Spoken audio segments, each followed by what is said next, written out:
place that this house has been bought by my grandfather in late 1950s from an Egyptian Khedives, and it was used as a family estate.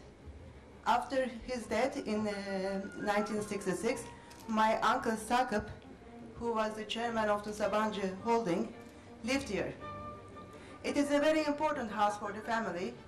We had many good memories here, many important business deals, many important celebrations have been taken place here.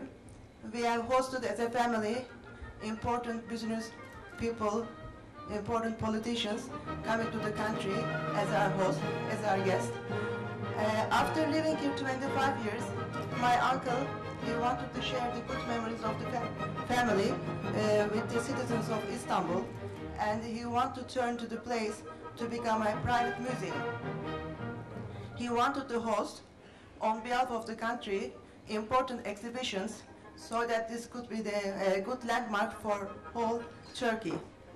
He has convinced the whole family to convert the house from a private estate to become a private museum, and then the renovation took place and the museum started to operate in the year 2002. After my uncle's death in 2004, we as a family wanted to fulfill his dream, and we have happily and proudly had very important exhibitions here, such as Picasso, Dali, Rodin. Today, we are at the moment hosting very important exhibition, a collection by Deutsche Bank, Joseph Beuys. It is a splendid place.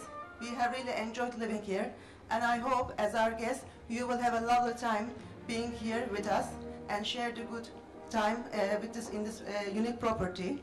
And now that I explained to you where we are standing, now I want to invite Mr. Kemal Dervish so that maybe he can kindly tell us where we are standing in terms of economy.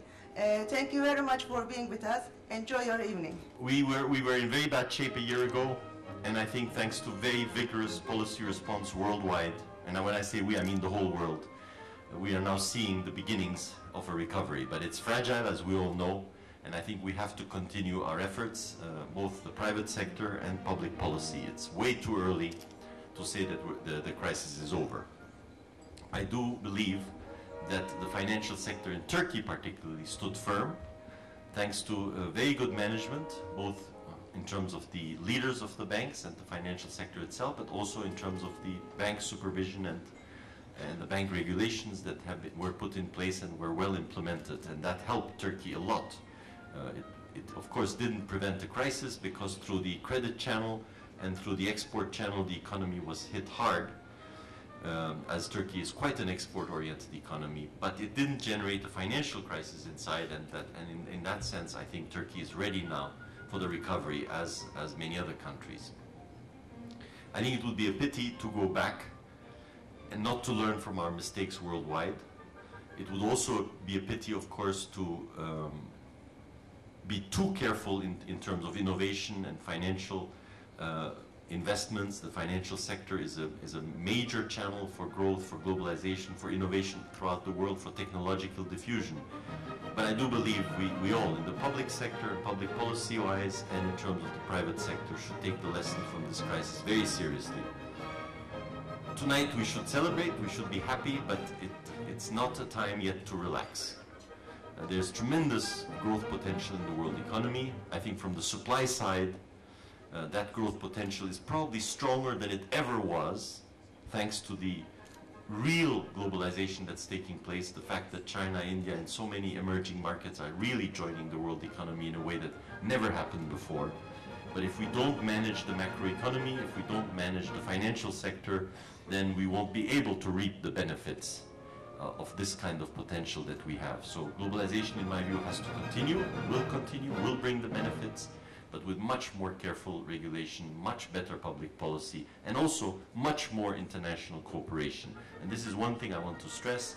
It is not happening yet, it's not being implemented, but one of the concrete outcomes of both the Pittsburgh G20 meeting and the Istanbul meetings is that the major countries, as well as the International Monetary and Financial Committee, have agreed to formulate their policies, thinking of each other, not just of their national objectives alone, that these policies will then be forwarded to the IMF. The staff of the IMF will analyze these policies, will give its comments, and will try to see how national policies are consistent in terms of overall global balance of payments, global monetary policies, global fiscal policies. If that process can really work, and it's too early to tell whether it will really work, but the objective, I think, of doing this, of having the IMF facilitate international global macroeconomic policy coordination in order to prevent the kind of problems we've had in the past, I think is a major step forward.